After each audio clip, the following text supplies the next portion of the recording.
ये question number 4 का first है। ये पूछा गया है, तो इसमें क्या करना है, इसको सेट बिल्डर फॉर्म में लिखना है।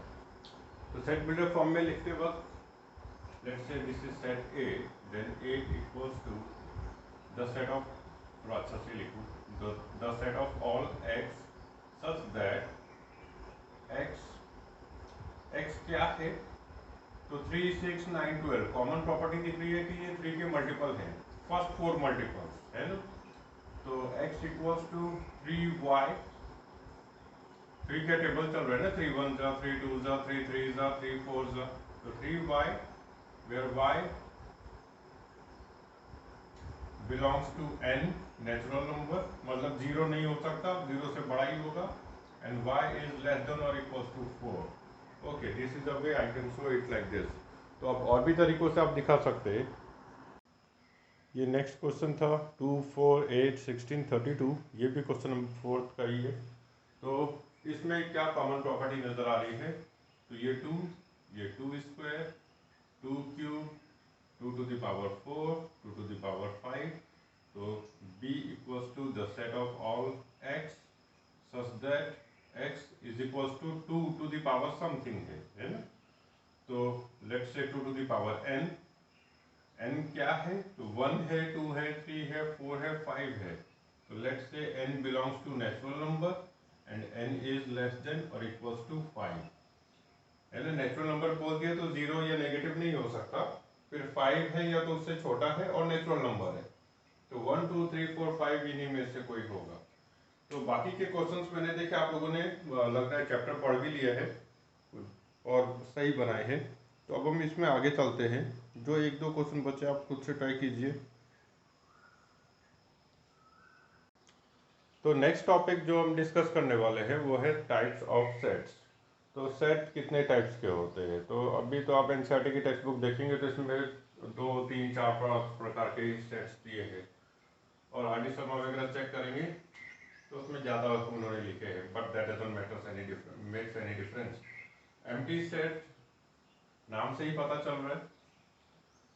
दूसरा है singleton, SINGLE, single turn set. Empty set पूरी तरह से खाली हो, मतलब कोई भी एलिमेंट ना हो। एग्जांपल देखते हैं।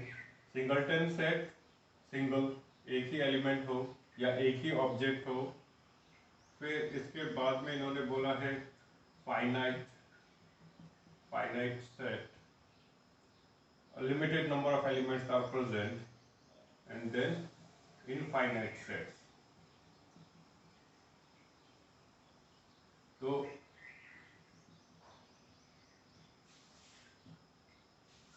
Finite sets okay. अब इनका एग्जांपल भी देख लेते हैं। सबसे पहले है एम्प्टी सेट। एम्प्टी सेट को हम विद ब्रेसेस और अंदर में कुछ भी नहीं है ना, so this resembles empty set, means there is no element present. एक तो ये तरीका है इसको दिखाने का, दूसरा तरीका है ये ऐसा, इसको बोलते हैं फाई, ठीक है, PHI, फाई, फाई।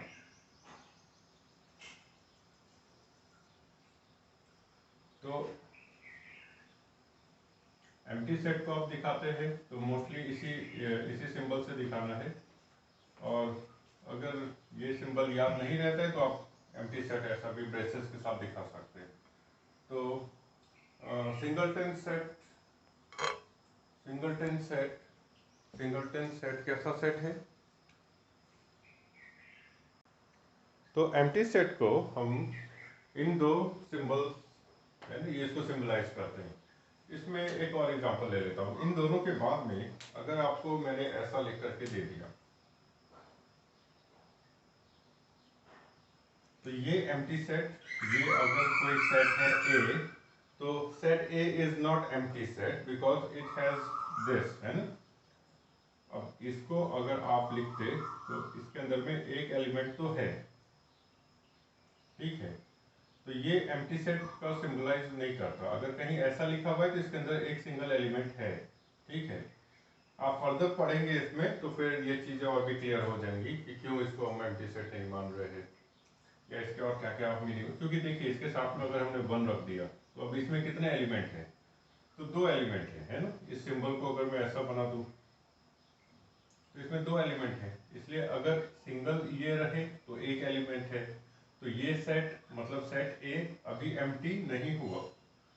तो सिंगलटन सेट्स नाम से पता है जिसमें एक सिंगल एलिमेंट हो।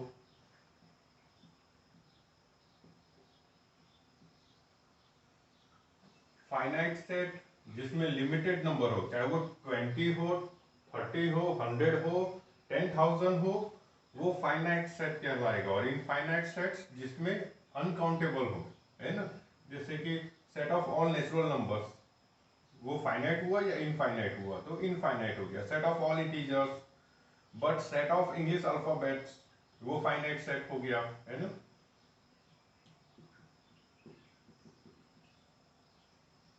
इंग्लिश अल्फाबेट्स, तो जहां पे आप काउंटिंग कर सकते हैं वो सेट, जहां पे आप सेट के एलिमेंट्स को काउंट कर सकते हैं वो फाइनाइट सेट्स है। और जहां पे आप काउंटिंग नहीं कर सकते वो इनफाइनाइट सेट्स है। इनफाइनाइट सेट्स में सेट ऑफ ऑल इंटीजर्स, तो बहुत सारे एग्जांपल है, मैंने एक दो लिख दिए ताकि आपको ये थोड़ा क्लियर हो जाए। तो ये जो नेक्स्ट एक्सरसाइज है इसमें इन्होंने इसी के बारे में बात किया है, तो आप भी इसको ज़रा देखें। और ये नेक्स्ट एक्सरसाइज में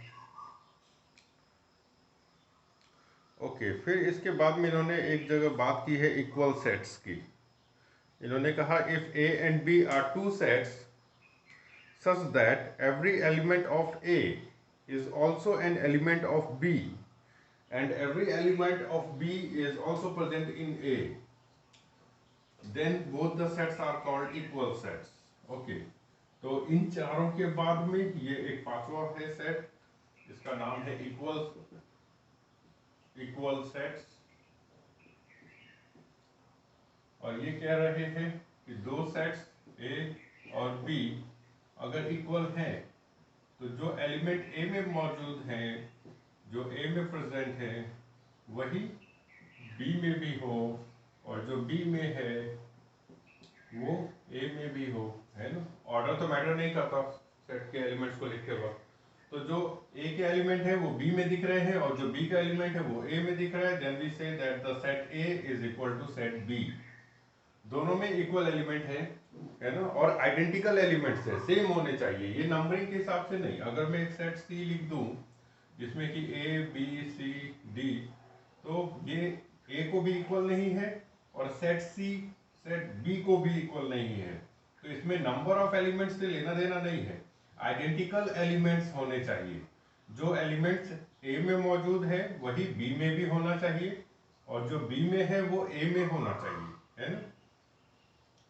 तो ऐसे सेट्स जिनके पास आइडेंटिकल एलिमेंट्स हों और इक्वल नंबर ऑफ एलिमेंट्स हों, उनको हम कहते हैं इक्वल सेट्स। और जो सेट इक्वल है तो आप इक्वल टू का साइन डालेंगे, और इक्वल नहीं है तो नॉट इक्वल्स टू, है ना। ये तो जानकारी है आपके पास।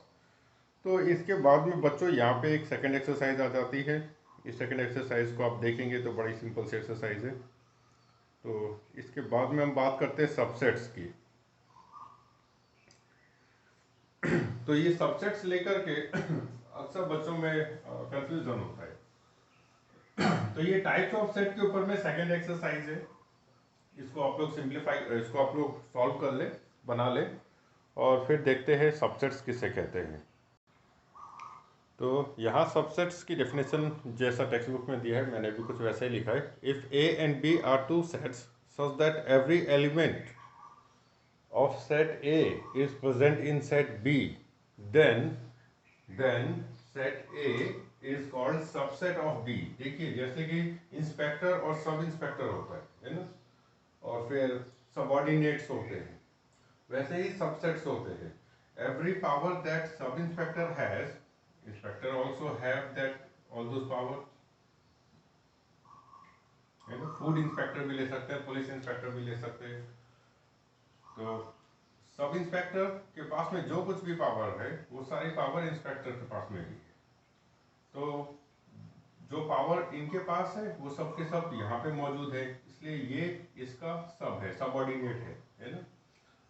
तो if A and B are two sets such that every element of set A is present in set B, then we say that A is subset of B, और इसी को हम लिखते हैं A is subset of B, है ना। इसको थोड़ा सा C जैसा बनाना है, या टेक्स्ट बुक में देख भी सकते हैं।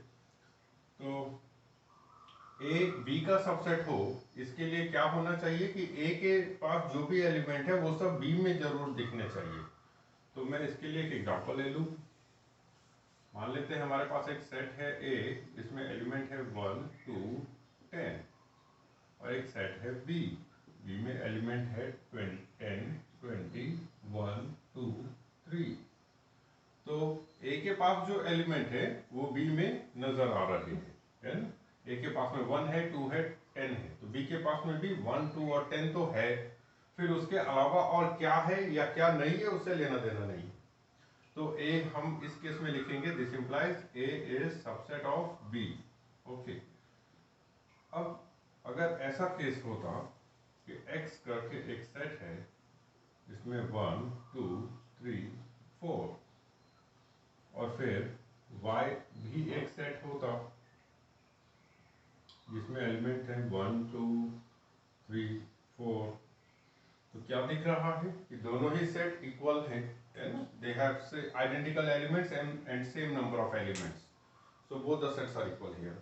तो x और y दोनों सेट में आप देखिए x के पास जो भी एलिमेंट है वो y के पास है ना, और y के पास जो एलिमेंट है वो x के पास भी है। तो हम दो बातें कह सकते हैं। यहाँ पे क्या कह रहे थे, a के पास जो एलिमेंट है वो b के पास दिख रहा है, तो a is subset of b। अभी यहाँ क्या दिख रहा है, x is subset of y, क्योंकि x के पास जो भी एलिमेंट है वो सब y में तो नजर आ रहे हैं, तो x is subset of y। फिर दूसरी बात क्या लिख सकते हैं, y is also a subset of x, क्योंकि y के पास जो एलिमेंट है वो तो x में दिख रहे हैं, है ना। तो y is subset of x। तो अगर दो सेट एक दूसरे के सबसेट हों तो वो दोनों सेट इक्वल होते हैं, है ना। ये बात हम कंक्लूड कर सकते हैं इससे। तो सबसेट्स में ज़्यादा कुछ सोचने के लिए नहीं है।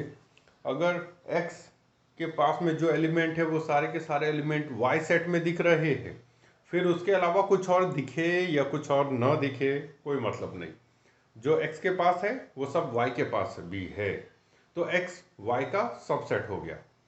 सबसेट के लिए जरूरी नहीं है कि हमेशा ये कंफ्यूजन नहीं होना चाहिए। सबसेट के लिए ये जरूरी नहीं है कि a के पास कम एलिमेंट हो और b के पास ज्यादा एलिमेंट हो, ऐसा कुछ भी नहीं है। दोनों के पास इक्वल है तब भी दोनों एक दूसरे के सबसेट होते हैं।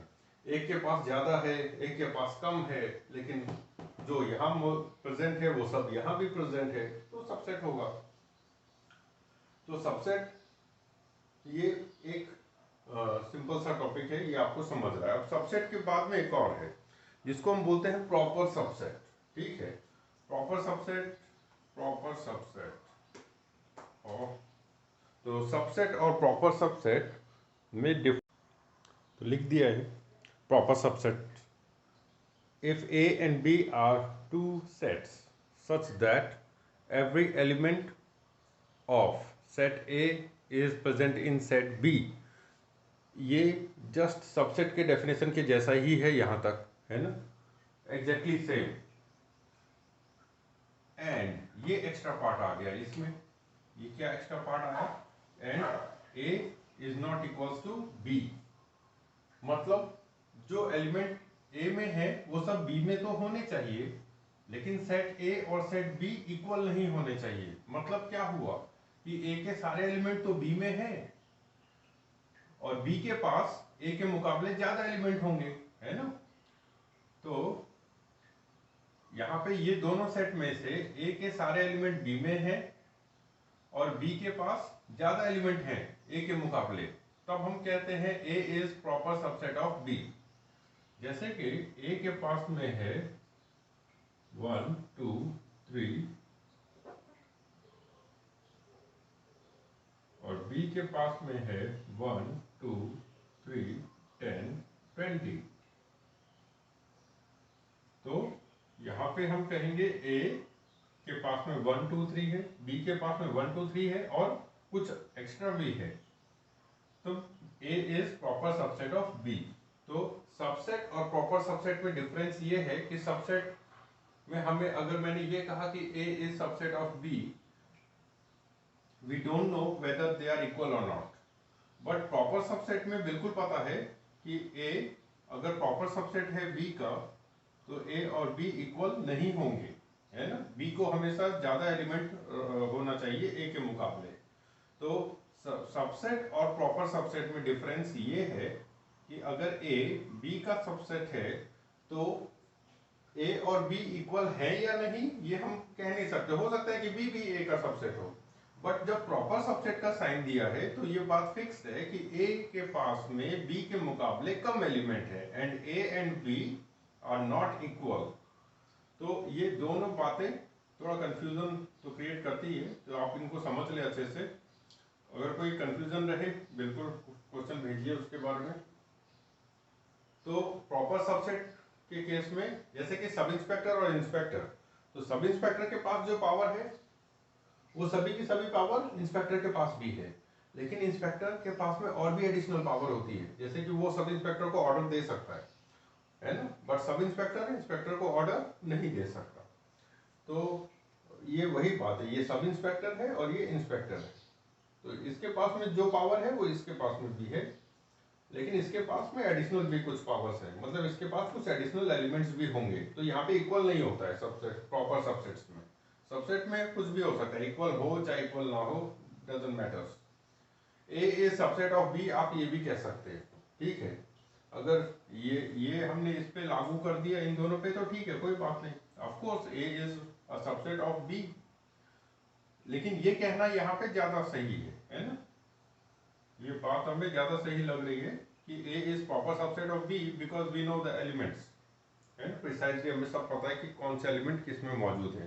तो सबसेट और प्रॉपर सबसेट को समझ में नहीं आने पे आप मुझे दोबारा से पूछ सकते हैं। तो बच्चों, मैंने आपके सामने में ये 4 सेट्स लिखे। Q is the set of all rational numbers, Z is the set of all integers. तो अब बताइए, Q Z plus is set of all positive integers. तो मैंने Z माइनस नहीं लिया या Z नेगेटिव नहीं लिया। तो क्या मैं ये सही लिख रहा हूँ, Q is a subset of Z? क्या सभी रैशनल नंबर इंटीजर नंबर्स के सबसेट होते हैं? नहीं नहीं नहीं, हमने क्या पढ़ा था? हमने पढ़ा था नेचुरल नंबर, फिर होल नंबर्स, फिर इंटीजर्स और फिर रैशनल नंबर्स, फिर real numbers. Natural number in सब का सबसेट है, होल नंबर इन सब का सबसेट है। नेचुरल नंबर तो होल नंबर का भी है, इंटीजर का भी है, रैशनल नंबर और रियल नंबर सभी का सबसेट है। होल नंबर इन तीनों का सबसेट है, इंटीजर, रैशनल और रियल नंबर का सबसेट है, और रैशनल नंबर सिर्फ रियल नंबर का सबसेट है। तो Q is the set of all rational number and Z is the set of all integers. इसमें गड़बड़ हो गया है ना। क्या लिखना चाहिए मुझे? Z is subset of all rational numbers, क्योंकि सारे इंटीजर्स रैशनल नंबर होते हैं, है ना। बट जैसे कि 1/2, 0.3 ये इंटीजर्स तो नहीं होते, बट ये भी रैशनल नंबर होते हैं। तो इन दोनों में से कौन सा सेट बड़ा है? ऑफ कोर्स रैशनल नंबर का सेट बड़ा है। तो हम यहाँ पे कह सकते हैं Z is subset of Q। Why? Because Z is not equals to Q. Z is a subset of Q. Z not equals to Q. Hence Z is a subset of Q. तो Z तो subset हो गया, और इस Q को हम कहते हैं, है ना, इस यहाँ पे ये Z हो गया सबसेट और ये Q कहलाता है सुपरसेट। ठीक है, तो जस्ट ये नाम, ये सबसेट, तो Z is the subset of Q। तो Q क्या है? तो Q is superset of Z। दूसरा देखिए, तो क्या Q इसका भी Z प्लस भी क्या Q का सबसेट होगा? यस। और क्या रियल नंबर भी नहीं, रैशनल नंबर्स रियल नंबर के सबसेट होंगे, है ना। कैसे सबसेट होंगे, प्रॉपर सबसेट होंगे क्या, तो यस प्रॉपर सबसेट होंगे।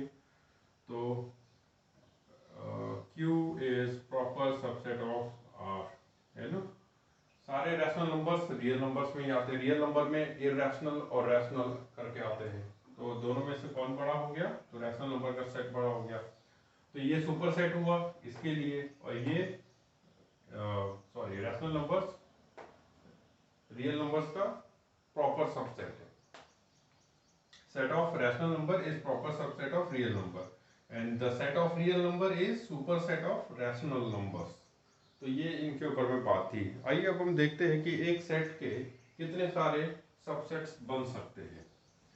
तो सबसेट्स होने के लिए जो बात है वो इनकी डेफिनेशन में ही है। अगर मेरे पास कोई सेट है, लेट्स से ए करके कोई सेट है जिसमें एलिमेंट है 1 2 3 4, मैंने 4 एलिमेंट लिए, ओके 0 भी ले लेता हूँ, है ना, 4 को हटा देता हूँ। ये 4 एलिमेंट है सेट ए में, तो मैंने एक सेट बनाया x इक्वल्स टू 0, फिर y equals to 1, z equals to 2 और x y z, तो w इक्वल्स टू 3। ये x y z w किस टाइप के सेट हैं, तो ये सिंगलटन सेट है। इसके बाद में मैं बना रहा हूँ p, इसमें ले लिया 0,1, फिर q 0,2, r 0,3, q r s, okay 0,1 0,2 0,3 बन गया। इसके बाद में l 1,2, m 1,3, n 0,1 0,2 0,3 बना लिया। 1,0 तो बनाने का कोई फायदा नहीं है क्योंकि 0,1 और 1,0 दोनों सेम है, ऑर्डर मैटर नहीं करता, तो हम 1,0 नहीं लिखेंगे क्योंकि 0,1 ऑलरेडी आ चुका है। तो नेक्स्ट आप लिखते हैं 1,2 और 1,3, तो 1,2 और 1,3 लिख दिया। लास्टली 0 से बन गए, 1 से बन गए, 2 से क्या बनेगा, तो 2,3, तो 2,3।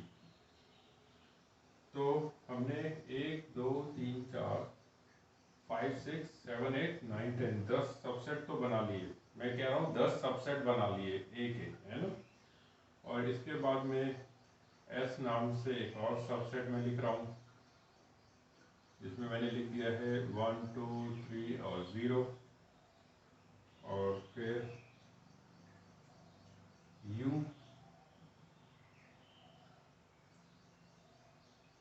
ये, ओके मैं इसको ऐसा सिंपलाइज नहीं करके अभी इसको ऐसा रखता हूँ। तो क्या x a का सबसेट है, तो x के पास जो है एलिमेंट वो a में दिखने चाहिए, है। y के साथ भी वही कंडीशन है, जो y के पास एलिमेंट है वो a में दिखना चाहिए। z w ये चारों ही a के सबसेट हैं। फिर p क्या a का सबसेट है, हम सबको ये जो भी बनाए सबको a के साथ ही कंपेयर कर रहे हैं, ठीक है। तो क्या p a का सबसेट है, तो p में 2 एलिमेंट है 0 और 1, वो a में भी दिख रहे हैं, तो yes p is a subset of a। Similarly, Q is a subset of A, R is also a subset of A, L, M, N, S। क्या S A का सबसेट है, क्योंकि S में जो एलिमेंट है वो A में है ना। फिर इस पे आ जाते हैं लास्ट, क्या ये U A का सबसेट है, तो U में जो एलिमेंट है वो A में है ना। अगर मैं U के बाद V करके एक सबसेट बनाता जिसमें मैं लिखता 5, 4, ओके 5 4 नहीं ले रहा हूँ मैं, दूसरा ले लेता हूँ 3, 5। क्या V A का सबसेट है, तो V में कौन है, 3 है और 5 है। A में कौन है, 0 1 2 3, 3 तो कॉमन दिख रहा है, बट 5 इसमें है और इसमें नहीं है, तो V is not a subset of A, है ना। तो U पे आ जाते हैं, U में क्या दिख रहा है जो A में नहीं है, तो U में ऐसा कुछ भी नहीं है, जो ए में ना हो, इसके लिए empty set is always considered as a subset of each and every set. Empty set हर सेट का सबसेट होता है, ठीक है। तो कोई भी, जैसे कि एम्प्टी सेट, इसका भी सबसेट होगा। इन सभी सेट्स का सबसेट्स अगर मुझे लिखना पड़े तो मैं सब में एम्प्टी सेट्स को जरूर इंक्लूड करूंगा, क्योंकि एम्प्टी सेट में देखिए सबसेट के लिए क्या होता है, जो एलिमेंट यहाँ हो वो इसमें दिखे तो मान लेना कि ये इसका सबसेट है। यहाँ कुछ है ही नहीं तो फिर कोई प्रॉब्लम ही नहीं है ना। तो जब यहाँ ऐसा कुछ होता जो इस जगह प्रेजेंट नहीं होता, जो कि यहाँ पे था 5 इसमें नहीं था, तब हमने कहा कि V इसका सबसेट नहीं है। बट U सेट में ऐसा कुछ भी नहीं है जो A में प्रेजेंट ना हो, है ना, तो कोई ऐसे प्रॉब्लम नहीं हो रही। तो इसलिए empty set is subset of each and every set. कोई सा भी सेट ले लीजिए, सिर्फ एम्प्टी सेट खुद को छोड़ दो तो वो बाकी सभी सेट्स का, empty set is a subset of every non empty set, that's it. तो कितने सबसेट बने इसके, 1 2 3 4 5 6 7 8 9 10 11 12, कितने बन गए 12।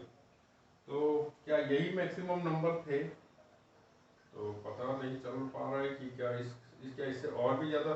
तो एक बात तो ये हो गया कि एम्प्टी सेट है ना, एम्प्टी सेट और ये itself,